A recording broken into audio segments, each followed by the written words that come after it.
Hello! Magandang araw sa inyong mga bata. Welcome sa ating sesyon para sa Week 9. Narito ang ating learning target. Kaya kong magamit ng wasto ang pang-aabay sa pangungusap at ang ating work plan ay dugtungan mo, pag-usapan natin, pagsasanay ay sagutan at i-download ang handout number 8.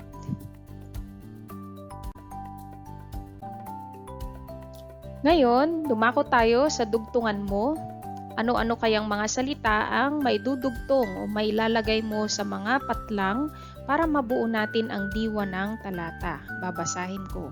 May mag-isang nakatira sa blank ang aking lolo. Madalas dumadalaw siya sa blank para magdala ng mga prutas. Pagkatapos sasaglit siya sa blank para dalawin ang puntod ng aming namayapang lola. At araw-araw din kaming nag-i-ehersisyo sa blank. At gusto naming mapanatiling malusog siya kahit matanda na. So ano-ano ang mga salitang naiisip mo na mailalagay o maidudugtong sa mga patlang para mabuo ang diwa ng talata? Oo, ang mga salitang ito maaaring magkapareho tayo. Gaya ng kubo. Mag-isang nakatira sa kubo ang aking lolo. Madalas dumadalaw siya sa bahay para magdala ng prutas. Pagkatapos, sasaglit siya sa sementeryo para dalawin ang puntod ng aming namayapang lola. Araw-araw din kaming nag-ehersisyo sa parke. Gusto naming mapanatiling malusog siya kahit matanda na. O ayan, so buo na ang diwa ng talata. At ngayon, pansinin natin yung mga salitang kubo, bahay, sementeryo at parke. Ano kaya yung nasa isip ninyo? Ano kaya yung karaniwang naiisip ninyo kapag nabanggit o nabasa ninyo ang mga salitang ito? Kubo, bahay, sementeryo at parke. Oo, tama kayo. Tinatawag itong mga lugar. At ito ang focus ng ating pag-uusapan ngayon o yung ating aralin ngayon. Ano kaya ang tawag sa mga salitang ito? Alamin natin sa susunod na slide.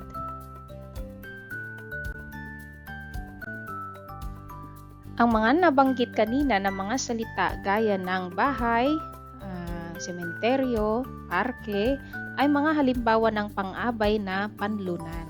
At ang pang-abay na panlunan ay isang uri ng pang-abay. Talakayin natin, ano ba ito?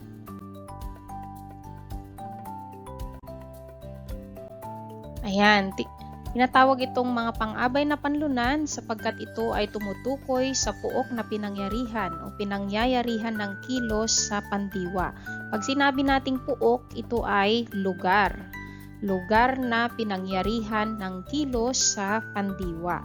Karaniwang ginagamit ang pariralang sa kay o kina. Ito ay sumasagot palagi sa tanong na saan. Saan nangyari ang kilos? Halimbawa,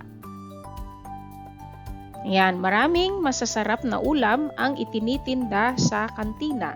Ano ang ginamit na pang-abay na panlunan dyan? At ano ang kilos? So tandaan natin sumasagot sa tanong na saan. So hanapin muna natin ang kilos. Ito ay ang pandiwang itinitinda. Saan itinitinda ang ulam? Sa kantina. At ang salitang sa kantina, ito ang tinatawag na pang-abay na panlunan kasi lugar kung saan pinangyarihan ang kilos na itinitinda. Pangalawa, tumira siya sa gubat ng 17 taon. Hanapin ang kilos muna. Ang kilos ay tumira. Saan tumira? Saan siya tumira? Sa gubat. Ayan, sa gubat, ito ay tinatawag na pang-abay na panlunan sapagkat dito nangyari ang kilos na tumira. Saan siya tumira? Sa gubat. Yan ang pang-abay na panlunan. So magbigay pa po tayo ng mga halimbawa.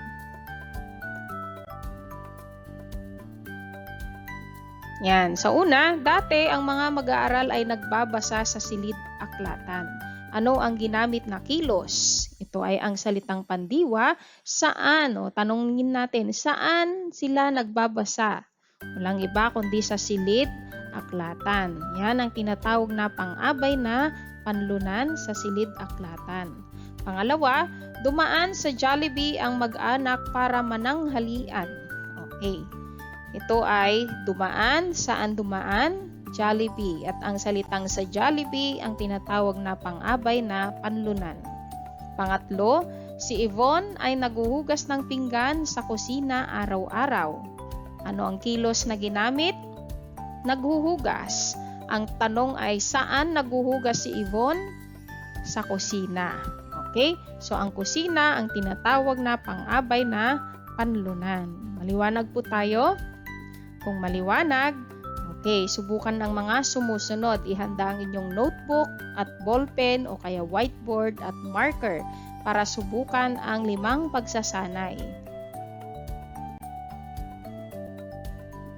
Okay, simulan natin sa subukan mo. Sa unang bilang, hanapin ang mga pang-abay na panlunan na ginamit sa bawat bilang. Sa music room, nagsasanay ang 4E sa pag-awit. Ano ang ginamit? Saan kaya yung lugar kung saan pinangyarihan ang kilos? Pangalawa, tumubo na sa paso ang itinanim kong buto ng ampalaya. Andin kaya ang pinangyarihan o saan kaya nangyari ang kilos?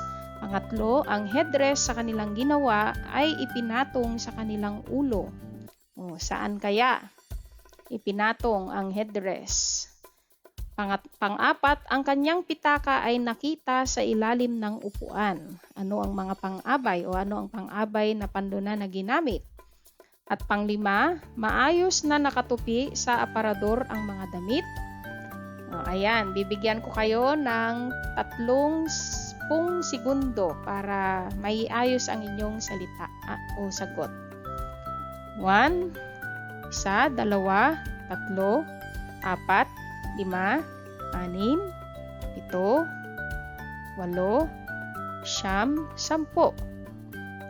10, 11, 12. Sige, kayo nang magbilang.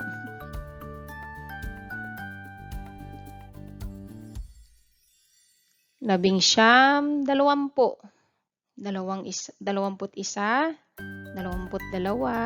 22,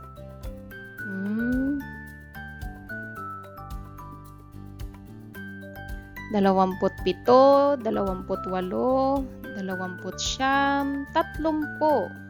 Okay, so tignan mabuti ang inyong mga sagot. Ang mga sagot na pang-abay na panlunan ay ang mga sumusunod. Music room o sa music room, lugar kung saan sila nagsanay. Pangalawa, tumubo sa paso ang buto. At ipinatong sa kanilang ulo. Bagamat ito ay bahagi ng katawan, ito pa rin ay tumutukoy sa lugar o yung lugar na saan sa katawan, sa kanilang ulo. Iyan yung panlunan. Pang-apat ay sa ilalim ng upuan. Saan nakita ang pitaka? Sa ilalim ng upuan. At pang-5, ang sa aparador. Saan nakatupi ang mga damit? Sa aparador. So, tandaan, ang mga salitang ito ay mga pang-abay na panlunan. Bakit? Ilahat natin dahil ito'y tumutukoy sa puok na pinangyarihan o lugar na pinangyarihan ng kilos sa pandiwa.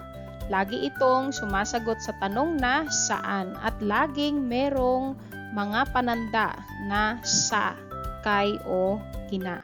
Okay? Halimbawa pa, ayan, maraming masasarap na ulam ang itinitinda sa kantina. Ang pang-abay na ginamit ay sa kantina. At pangalawa, tumira siya sa gubat ng 17 taon. Ang ginamit na pandiwa, tumira. At ang pang-abay na panlunan ay sa gubat. Dito nangyari ang kilos. Okay, kung malinaw na, ayan, paalam at maraming salamat sa pakikinig at panonood. Sana natuto kayo sa ating aralin ngayon. Ngayon, punta na kayo sa Genyo para sa pagsasanay. Paalam!